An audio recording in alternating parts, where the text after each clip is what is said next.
Local government unitarisation.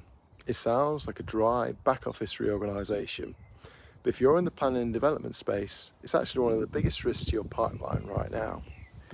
We explored this recently at a fantastic roundtable hosted by Pulse Consult in Birmingham. We sat down with council leaders, developers and industry heavyweights to look past the spreadsheets and focus on the reality of these changes. The big issue isn't necessarily the new structure, it's the transition.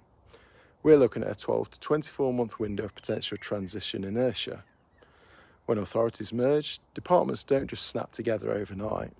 People are relearning processes, and there's a real risk that the business as usual of planning and delivery gets pushed to the back burner while the new organisation finds its feet.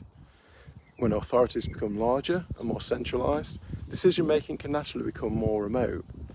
That hyperlocal knowledge, the stuff that helps get tricky brownfield sites or complex community assets over the line, can easily get lost in the shuffle.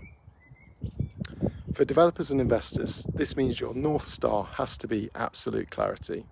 You can't afford to let your project become a casualty of administrative change or a victim of a wait-and-see culture. Now is the time to be proactive. The consensus from the Pulse Roundtable was simple. We need the fixers and we need the glue. We need to focus on delivery outcomes rather than just the process of change itself.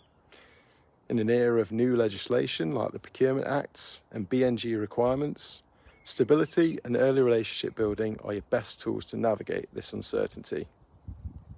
If you're worried about how shifting local structures or a loss of local connectivity might impact your planning communications and your stakeholder relationships, let's talk.